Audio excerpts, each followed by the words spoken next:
রক্ষা করেছে, অর্জুনের দেহরক্ষীকে রক্ষা করেছে। যুদ্ধ শেষ হওয়ার পর কৃষ্ণ ভগবান অর্জুনকে বলছেন, অর্জুন নামো, রথ থেকে নামো, যাও আনন্দ করো, তোমরা জয়ী হয়েছে। কিন্তু অর্জুন ভাবছে আমি হলাম রথের সারথি,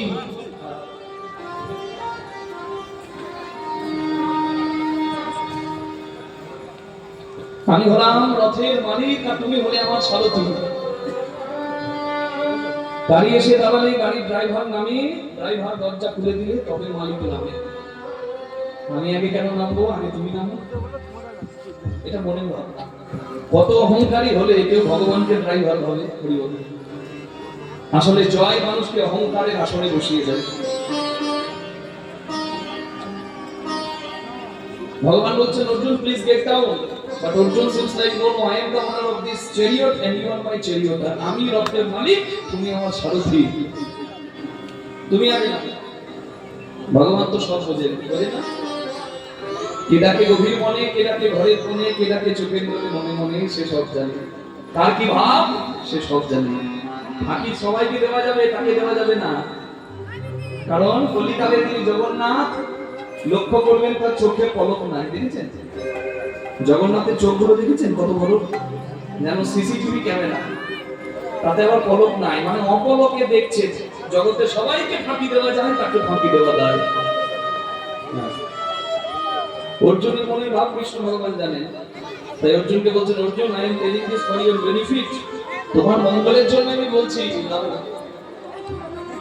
অর্জুন বুঝতে পারলো যে ভগবান যা কিছু করে মঙ্গলের জন্য বলে, বেশি পাকামো করা ভালো না, নেমে যায়।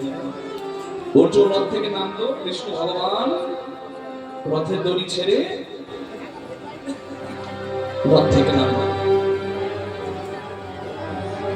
যেই কৃষ্ণ ভগবান রথ ছাড়লো, অর্জুনের সুন্দর সুগঠিত রথটি নিমেষের মধ্যে জ্বলে পুড়ে ছাই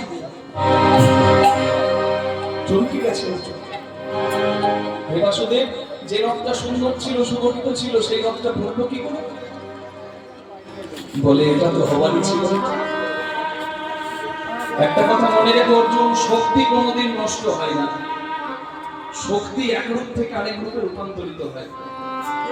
এই যে আমি বলছি, মাইক্রোফোন চলছে, লাইভ জ্বলছে, আপনি শুনছেন, সবার মধ্যে শক্তি আছে। Everything has energy, everyone has energy. Energy can't be destroyed, it can be utilized. শক্তি রূপান্তরিত হয়, বিজ্ঞান তাই বলছে। আইনস্টাইন বিজ্ঞানী থিওরি দিয়েছেন, E is equal to mc squared, mass converted into energy. আপনি কয়লা পোড়ালে কয়লা শক্তি দিয়ে তাপ বিদ্যুৎ হবে, জলকে প্রেসারাইজ করলে জলের শক্তি দিয়ে জলবিদ্যুৎ হবে। তার মানে সবকিছুর মধ্যে শক্তি থাকে, আর এই শক্তি কোনোদিন নষ্ট হয় না। তাহলে এবার চিন্তা করো অর্জুন, যখন কর্ম তোমায় বান মারলো, বিশ্ব তোমায় বান মারলো, সেই বানে তোমার ক্ষতি হলো না, তাহলে ওই শক্তিগুলো গেল কোথায়? যে শক্তি তোমার সর্বনাশের জন্য নিক্ষেপ করেছে, সেই শক্তি গেল কোথায়?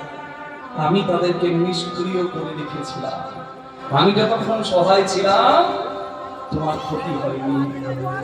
আর আমি যেই রথটা ছাড়লাম, নিষ্ক্রিয় শক্তি সক্রিয় হয়ে তোমার রথটিকে পুড়িয়ে ছাই করলো।